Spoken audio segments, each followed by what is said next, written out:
Welcome to Narratives and Nightcaps, Books, Beverages, and Author Conversations. Today I am joined by Eleanor Wilde to talk all about her adult debut novel, June in the Garden. Hello, welcome to the show. Hello, hi, thanks for having me.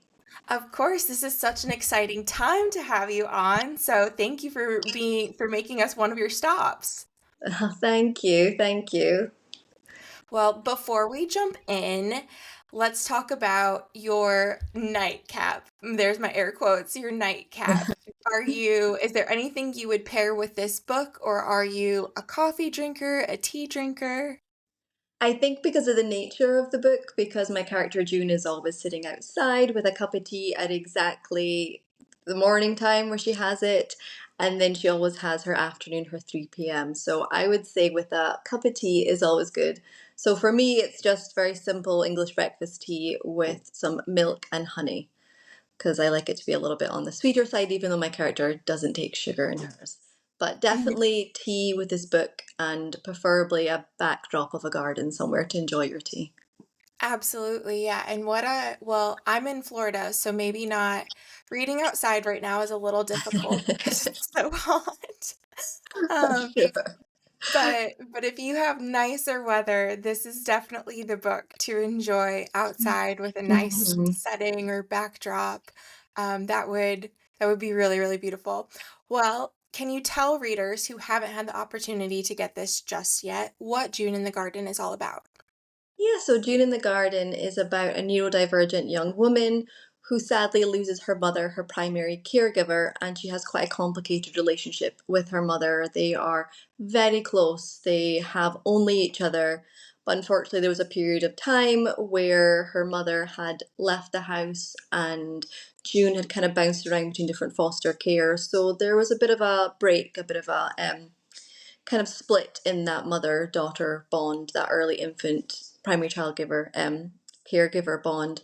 So yes, she has a very complicated relationship with her mother, but when she passes, she's searching to fill that void. She wants a family, she wants a home, she's been asked to leave her home, and she wants a garden. So she doesn't know what to do, so she jumps on a train and she goes down to London. It's her first time ever leaving Scotland, and she goes in search of her biological father, who she's never met before. But unfortunately, he's not ready to meet her. He doesn't feel ready to start that relationship. So, not sure what to do. It's London. She desperately wants to be with a family. She definitely wants to be in a garden. So, she moves into his shed. So, she moves into a yellow garden shed, and the story unfolds over the course of the summer, where she tries to kind of piece together her own identity and who she is after her mother's passing, but also who she could be if she's able to have a relationship with the father, and then also with her half sibling, her brother Henry. Such a good overview that just like Mhm. perfectly sets it with no spoilers or anything. So good. Tell me a little bit about your journey with writing this, and maybe was there a specific moment or spark that led to this story initially? Yeah, so I initially got an idea for this when I was sitting in my own garden with my mother beside me in a deck chair, staring at the garden shed, thinking I wanted to paint it. So that summer, we painted the garden shed a bright shade of yellow. And we spent all summer sitting outside it and making jokes about if my writing didn't work out, then I could just move into this yellow garden shed. And that the story kind of grew from there. I put a little rug down, I put a chair inside. At one point, I had a writing desk in there. So the idea of living in this shed just grew from that. Around the same time, I had my daughter, had my firstborn, and it was COVID as well. So there was just a lot of themes of isolation and uncertainty and fractured identity. So all of that kind of played into sort of shaping who June is after the passing of her mother, because they are so close. So kind of pulling in my own experiences with neurodivergence as well, because I do have neurodiverse thinking patterns and was diagnosed as a younger child. So thinking about what my responses have been like, what I'm thinking in my head, and it might come out as funny. And I think in the moment it probably is quite funny if you're speaking to someone that has no filter, that is just direct and says whatever is on her mind. So a lot of it is from my own experiences, but it ultimately comes from a yellow garden shed that still exists today. Oh, that's so cool. I love that backstory that it really started with, like, your own shed. That's so Mhm. cool. Um, and I love that you got a little bit more into June just now, because I was gonna say, let's talk about June. And Mhm. she is very literal, and that maybe comes off humorous at sometimes to a reader, but isn't always very funny to June, because she's like, well, this is just the way that it Mhm. is. Why, Mhm. there's no more to it. Um, so how did you approach, like, developing this character? I know you said sometimes it was drawing from, like, your own personal thought paths or anything like that, but really, what was your approach to her as a character? I did a lot of research for June, so it was part of a bigger doctorate program project that I did. So I spoke to a lot of experts really in the field. One of them in particular was Dr. Helen Minnis over at University of Glasgow. Another one was the autism team over at the University of Stirling. And I really wanted to build a framework that was realistic, that was built from truth. And of course, you can always blend your own little bit of fiction and your own experiences in there, which is still truth. But I wanted to build a kind of tight framework for her. So, who is June? Who was she before her mother passed? Who was she in those early years when that bond was broken? Who did she become? How did that impact her? How did that childhood trauma impact her? Because a lot of the book is underpinned by trauma. So, trauma as a baby, trauma when she loses her mother, trauma when she loses her house, and then when she tries to build a relationship with her father and is rejected. So there's a lot of themes of abandonment and trauma in this. So for me, it was research, talking to people, doing as much secondary readings as I possibly could to find out what was out there. And then pulling from my own experiences, like I've said, like little journal entries. I remember my first time going to London and it just seeming so huge and overwhelming, and thinking about the signs and kind of remembering like what those big shopping department stores looked like, or what this restaurant looked like. And there's a scene in there where she's trying to find something to eat in London, and London has the biggest selection of restaurants you can find. But for her, and very much for me, because I used to be quite specific about what I ate as well when I was around her age, and it was chicken and potatoes. And just trying to find something so simple or so basic in London was impossible. And so a lot of that, like that kind of restaurant scene, plays out quite similarly to a moment in my childhood or my time at university as well. So a lot of the experiences that happen to June and how they unfold are sometimes from like journal entries or old diary entries, or memories I have, or memories that other people have of me as well.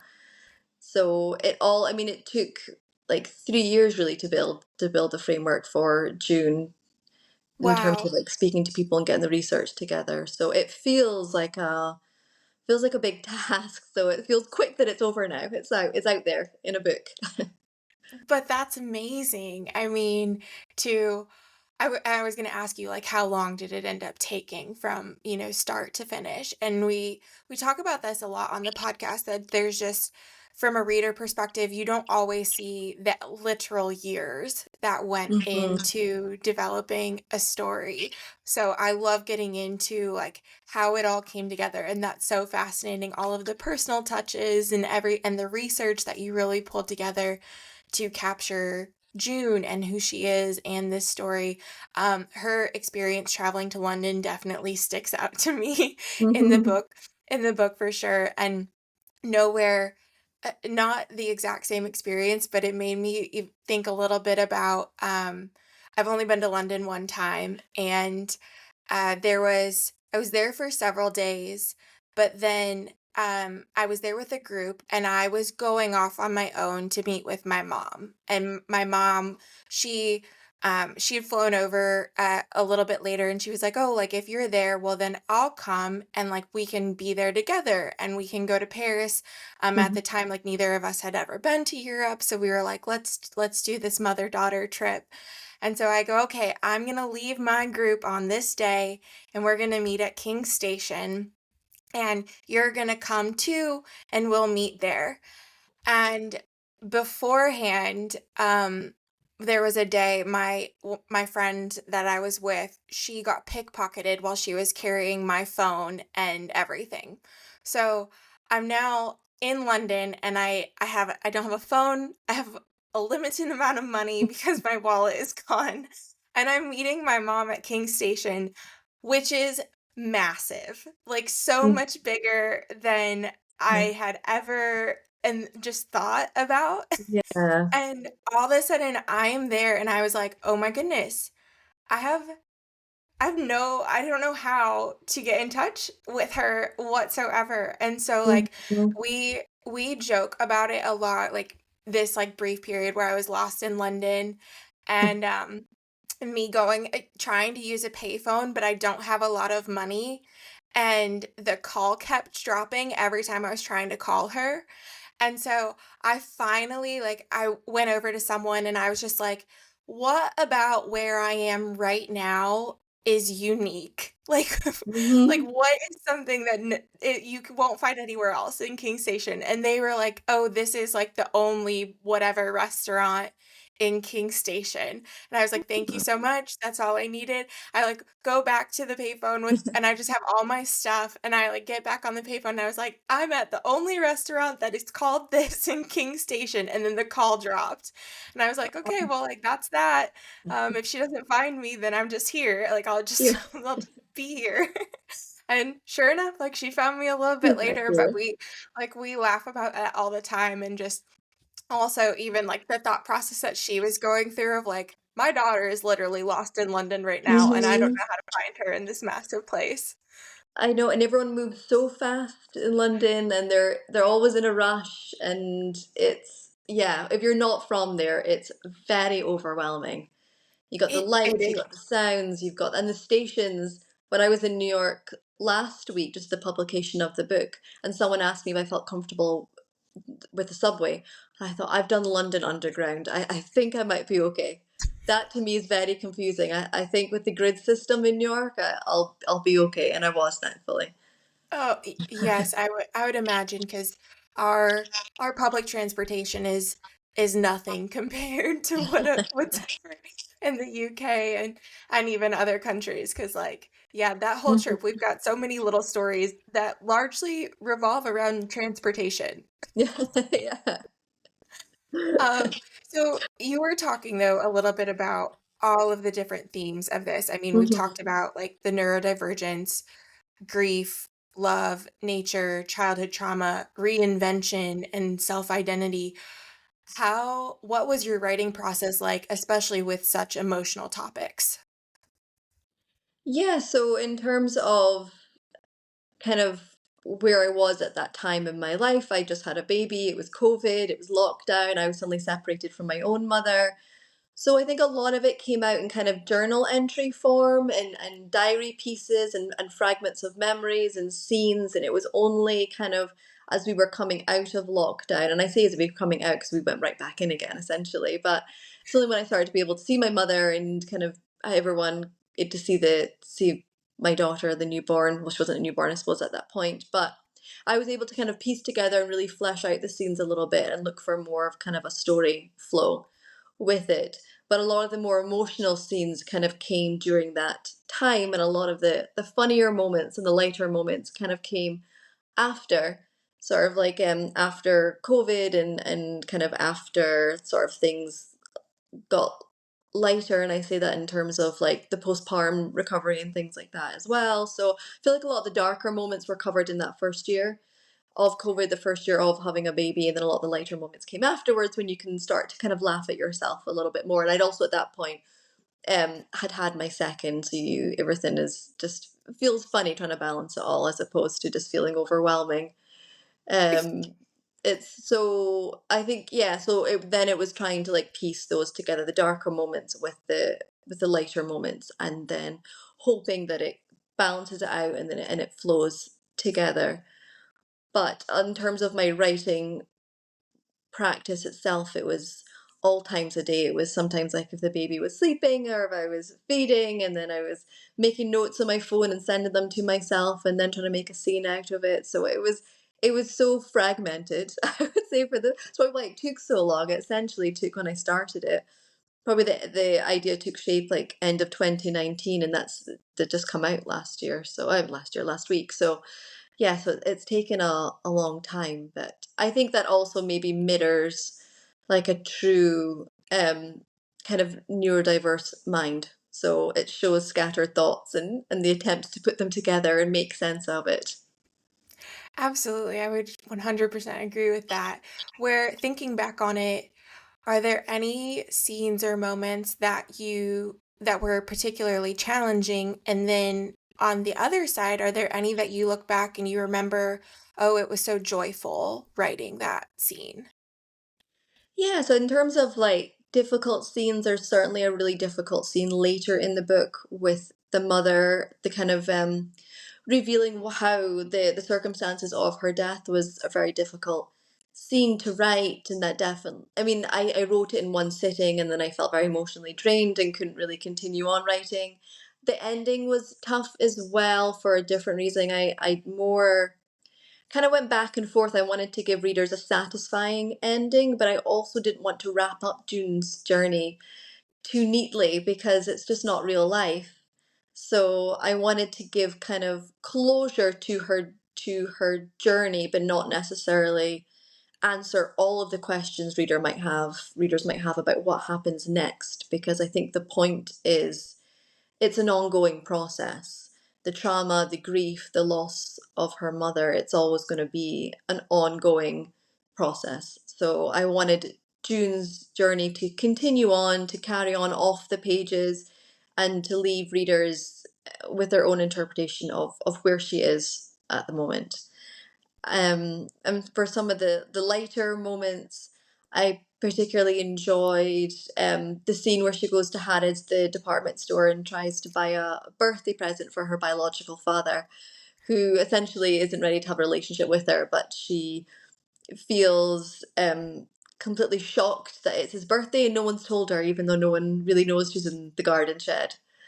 So when you start to read the book, you'll see her, if you've not, for readers that haven't read the book, you'll see her kind of going in and out the house, sort of letting herself in after she finds like a little hideaway key, which she makes her own. She feels like it's her own personal invitation to the house, so she lets herself in for a cup of tea and things like that. And that's when she notices the birthday decorations, and it's her father's birthday. So I enjoyed writing this funny scene of her going to this huge department store and trying to pick out a gift for the person that she doesn't know, for with a very small budget for that particular luxury department store as well.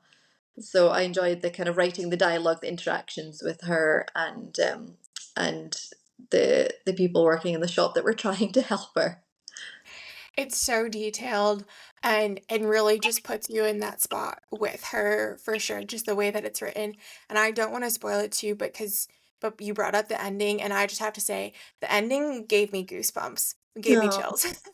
yeah. Um, even when you're bringing it up again right now, it just like it gives you chills. So I loved the way that it all kind of to your point, it's not tied up in a neat little bow because Yeah. that's not life. Hmm. But, it did sort of give the closure a little bit that you needed Hmm. with the story, so that was really good.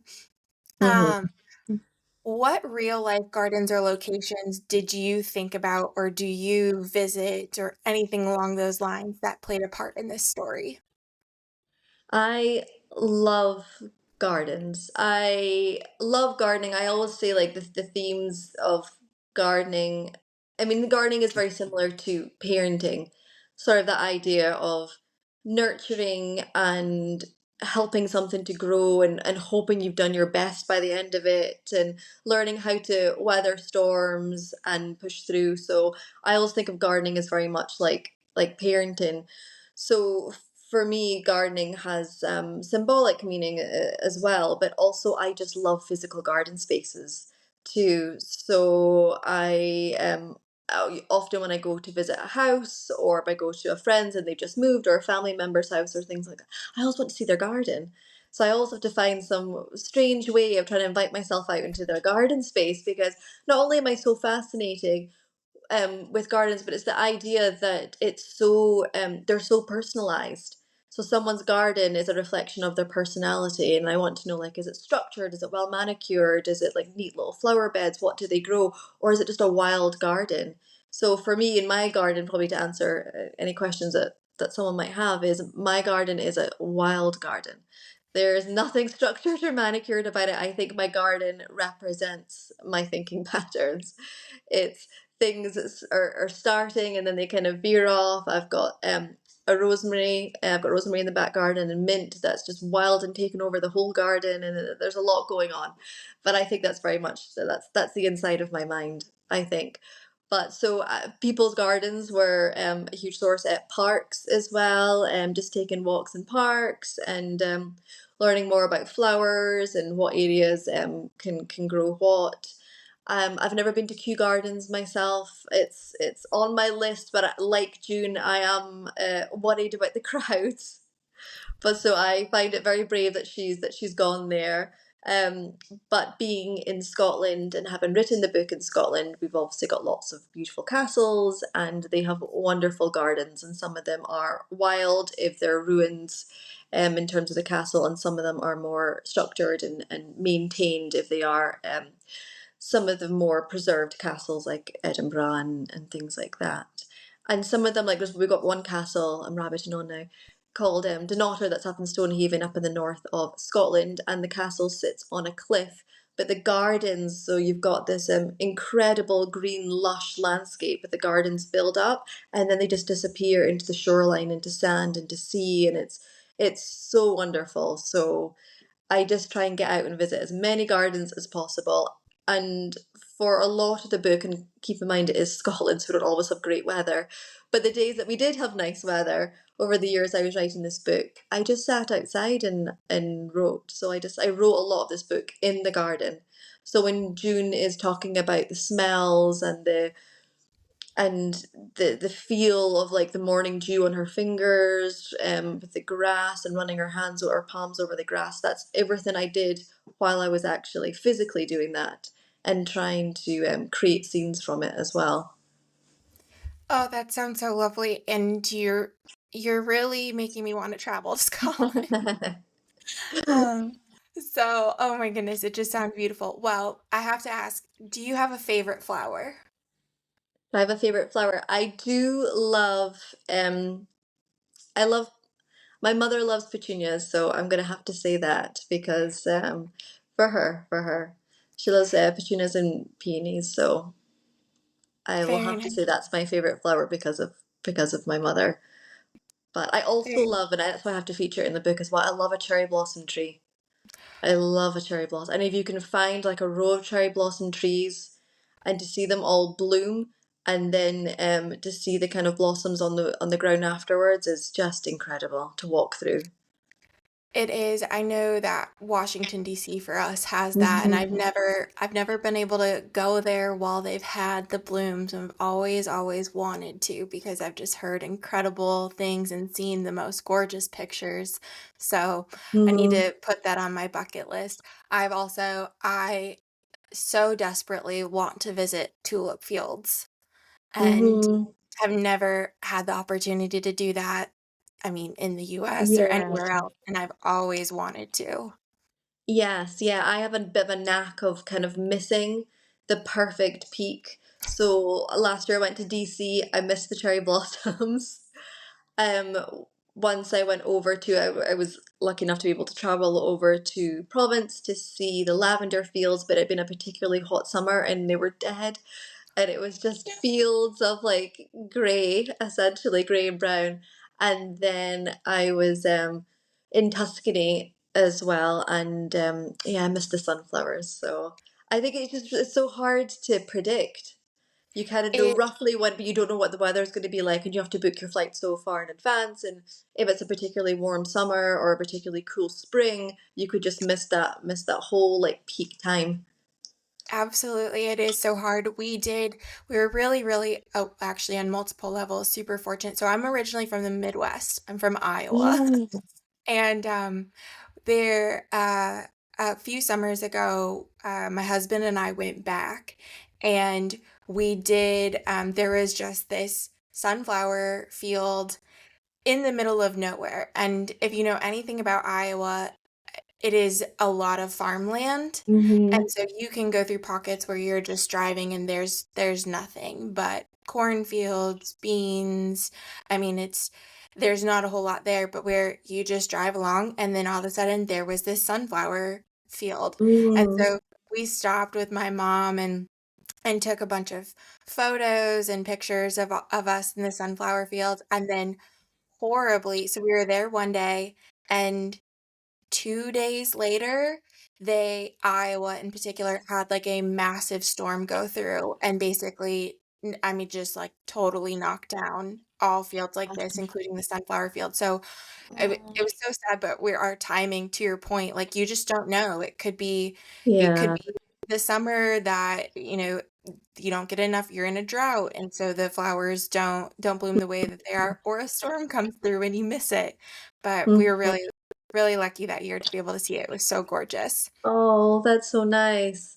We've got Yeah, a it was sunflower field near us as well that's going to bloom in August, but they sell tickets about now, so and there's apparently like a couple days that's just perfect. So I'm just going to take a risk and just pick a day and hope that it's going to be that I'm going to see it this time. you should. I'm gonna keep an eye out for pictures. Yes. Yeah. Well, in addition to just nature and sitting outside and being in gardens, are there any like books or authors that have also influenced either your writing or the tone of June in the Garden?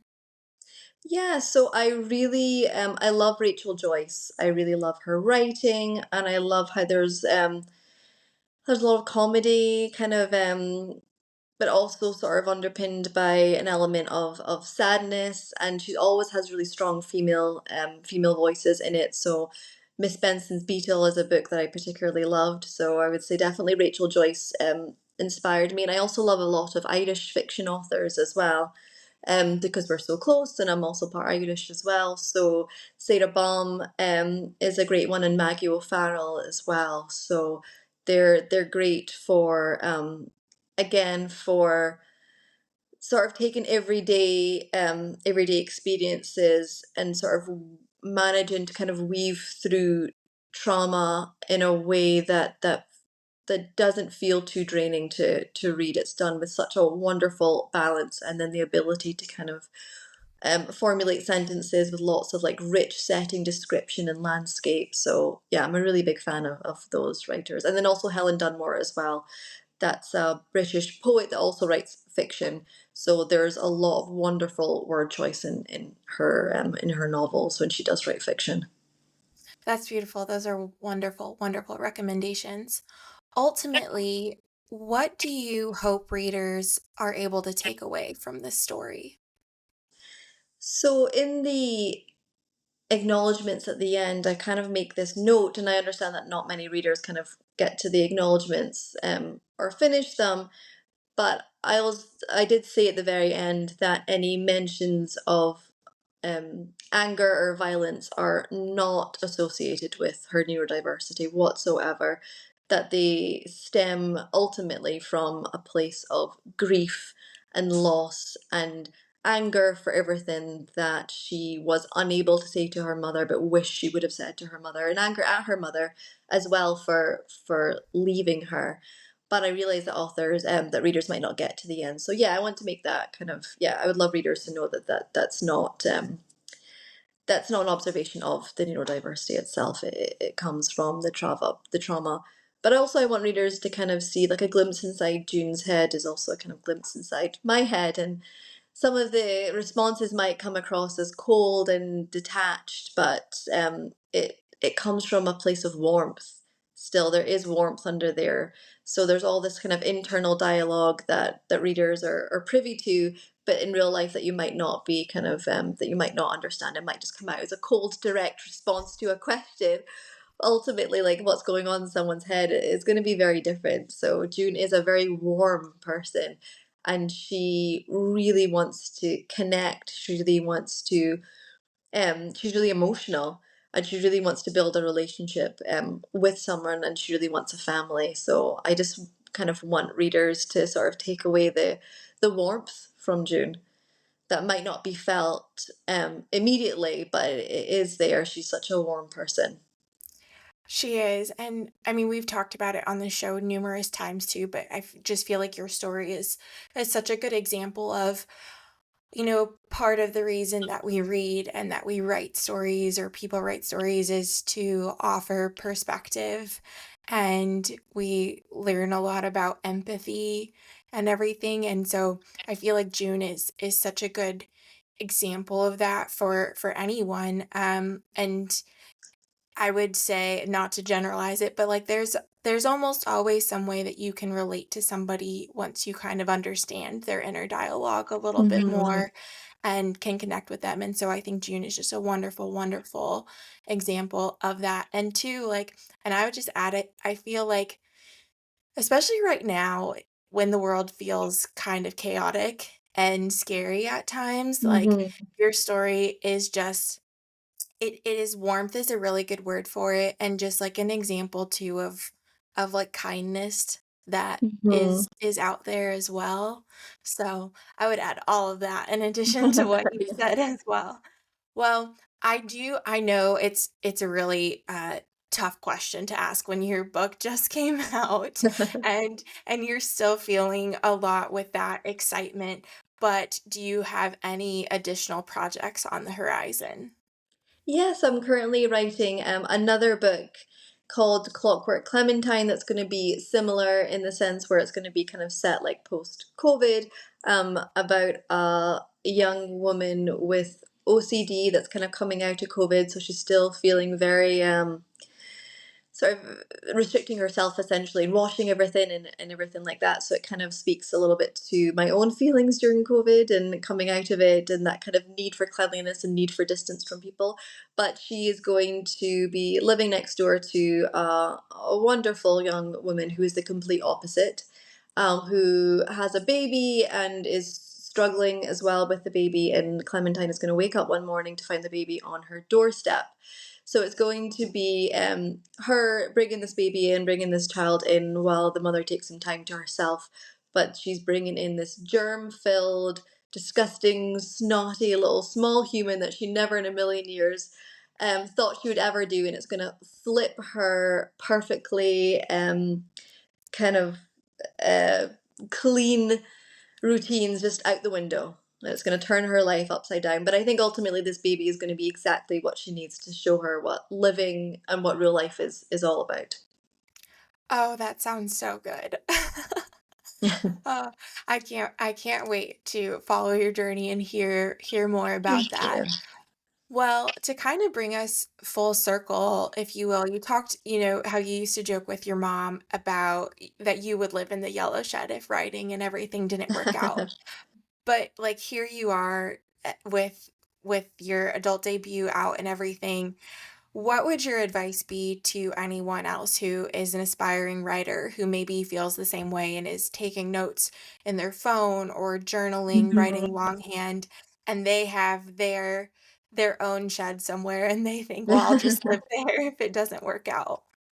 Yeah, I would just say keep writing, keep writing. If you've never written a full length, if it's fiction that you want to do and you've never written a full length novel before, then just keep going. Don't think about the final word count. Just do a little bit every time and it's going to get there. Once you get that first full word count, then it's just kind of polishing after that. But just keep going. There's going to be a lot of hurdles. You're not going to have a great routine. It's going to feel very fragmented with bits here and there, but it's just real life. So work with the time that you have and be kind to yourself and just keep going one small step at a time. Absolutely. If readers want to connect with you to follow along with your journey with June in the Garden and all the projects to come, where is the best way for them to connect with you? So I am on Instagram, so it's yeah, so it's Eleanor Wilde is my handle. So I'm right there. So please do, yes, reach out and let me know what you think if you're reading the book. I love to connect with readers. Every time someone sends me a message, I probably send them a whole novel back again, like want to speak about it. So yeah, please reach out, send messages. Absolutely. And we will link to that in the podcast notes too, so it's easy for everyone to easily find you there. Thank Eleanor, thank you so much for your time this morning, for talking more about June in the Garden. I adored this story and adored this conversation even more, just getting to know more about you and everything behind what you wrote. So thank you so much for taking the time to thank speak with you. me. Thank you so much for having me. Thank you. Cheers. Cheers.